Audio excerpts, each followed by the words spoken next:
Bonjour à toutes et à tous, j'espère que vous allez tous très bien, je vous remercie d'être là. Alors évidemment, je vous souhaite d'abord un très joyeux Halloween. Ensuite, pour l'occasion, j'ai décidé de vous parler de 5 fun facts sur un grand film du cinéma qui porte tout simplement le même nom que la fête que nous célébrons aujourd'hui, qui n'est rien d'autre que... Commençons par le commencement. D'où vient l'idée du film? On pourrait penser que ça vient de John Carpenter, le réalisateur. Mais non, l'idée vient du producteur. Moi je vais dire Irwin Yablans. Ok? Je sais pas si c'est bon, vous faites avec. C'est lui. Ok, de toute façon il y aura une photo de sa tête quelque part. Voilà. Il explique dans une interview pour le New York Times en 1981. J'ai rêvé d'Halloween dans un avion. Je revenais d'un festival de cinéma à Milan et je cherchais une idée qui ne coûterait pas d'argent, car tout simplement je n'en avais pas. Et je ne pouvais pas me permettre d'acheter les droits d'un livre ou d'une pièce de théâtre, et il se trouve que c'était le soir d'Halloween. Et ce qui m'a déconcerté, et ce qui m'étonne encore aujourd'hui, c'est qu'en 75 ans de cinéma, personne n'avait jamais utilisé le titre Halloween pour un film. Yablans a donc demandé à John Carpenter de réaliser un film sur un tueur psychotique qui traquait les babysitteuses. Et il a accepté. Carpenter et sa co-scénariste Debra Hill ont écrit le scénario du film en 10 jours seulement. Et le film devait de base s'appeler The Babysitter Murders. Mais le producteur pensait que si le film était basé sur une fête spécifique, ça serait plus marquant. Du coup, le film fut appelé... Et si vous pensiez qu'avoir écrit le scénario du film en 10 jours seulement était impressionnant, alors accrochez-vous, car John Carpenter a réalisé la musique emblématique d'Halloween en 3 jours. Le thème du film lui est venu d'un simple exercice de batterie pour les bongos que son père lui avait appris lorsqu'il était enfant. A titre informatif, sachez que John Carpenter n'a été payé que 10 000 $ pour tout son travail sur le film, sachant que le budget était de 325 000 $ et a rapporté au box-office, s'il vous plaît, tendez bien l'oreille, 47 millions de $. Vu que le budget du film était assez restreint, la production a dû mettre en place quelques petits tours de passe-passe assez intéressants. Je m'explique. Déjà, le tournage a duré 20 jours que la production a étalé sur un mois. C'était au printemps 1978 et le film est sorti en octobre de cette même année. Bien qu'Halloween se situe dans la ville fictive de Haddonfield dans l'Illinois, le film a été tourné en extérieur à South Pasadena et à Hollywood en Californie. Est-ce que vous voyez où est-ce que je veux en venir? Difficile de créer une atmosphère d'automne quand on est en plein printemps. Et surtout quand on est en Californie. Vous pourrez donc remarquer que les arbres qui bordent les rues de la ville sont entièrement verts au lieu d'avoir une couleur automnale.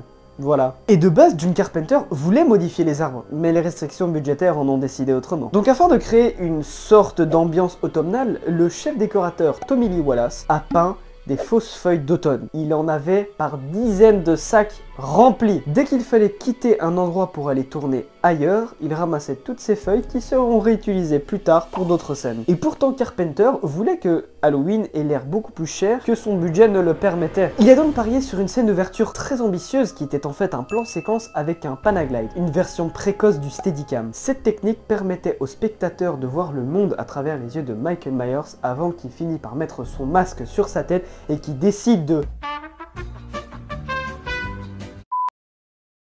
On vient de parler de Michael Myers qui finit par mettre un masque sur la caméra. Parlons-en de son masque emblématique. En pré-production, le masque de Michael Myers était décrit ayant les traits pâles et neutres d'un homme. Et donc, pour le design de film, ça se résumait à deux options. Tous deux étaient des masques en latex bon marché peints en blanc, achetés pour moins de 2 $ pièce dans les magasins de jouets locaux par Tommy Lee Wallace. L'un était une réplique d'un clown popularisé dans les années 1930 par un acteur appelé Emmett Kelly, et l'autre était un masque du Captain Kirk de Star Trek. Carpenter a choisi le masque blanchi de Captain Kirk en raison de son regard étrangement vide qui correspondait parfaitement avec le personnage de Myers. Il l'a ensuite dépourvu de ses sourcils, de ses favoris, il a étiré le masque et voilà le résultat. À titre d'information, il a été révélé que John Carpenter s'est inspiré d'une expérience de sa vie personnelle pour écrire le personnage de Michael Myers. Après avoir visité un service psychiatrique avec ses camarades de classe en psychologie, l'un des patients était un adolescent qui, selon les dires de Carpenter, avait un regard vide, schizophrène.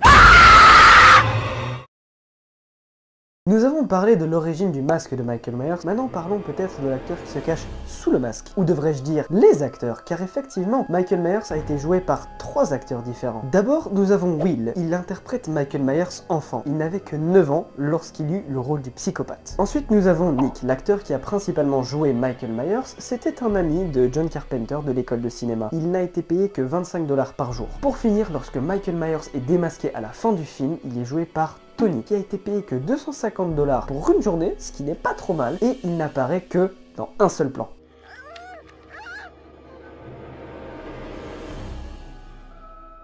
En parlant d'acteurs, Christopher Lee, ouais, le comte Dogu, est l'un des acteurs à avoir refusé un rôle dans le film en raison du faible salaire proposé. Il a plus tard révélé qu'il a considéré ce refus comme la plus grosse erreur de sa carrière. Nous avons parlé des acteurs, maintenant parlons des actrices. Bien que toutes les filles du film jouaient des adolescentes dans le film, la seule véritable adolescente était Jamie Lee Curtis, la protagoniste, qui n'avait que 19 ans. Alors c'est vrai qu'en Europe, pour être un adulte, il faut avoir au minimum 18 ans. Aux États-Unis, il faut en avoir 21. Jamie Lee Curtis, vous savez c'est la fille de qui?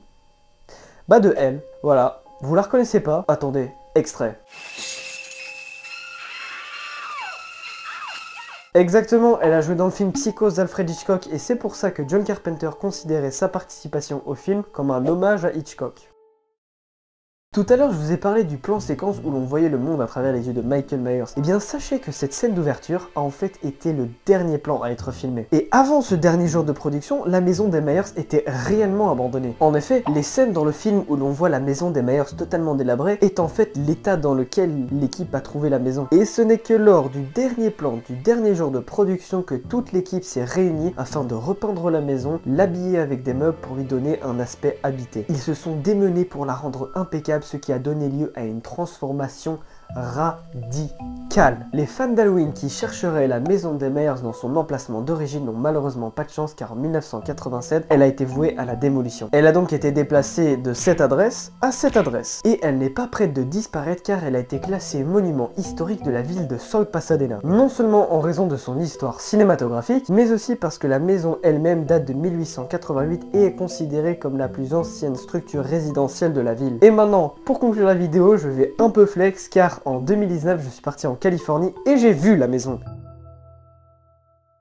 Et voilà, la vidéo touche à sa fin, j'espère qu'elle vous aura plu, n'hésitez pas à venir me le dire en commentaire, lâchez un petit like, un petit abonnement, activez la cloche. Si cette vidéo vous a plu, n'hésitez pas à aller regarder mes anciennes vidéos. Sur ce, je vous souhaite encore une fois un très joyeux Halloween, portez-vous bien, à la prochaine, ciao!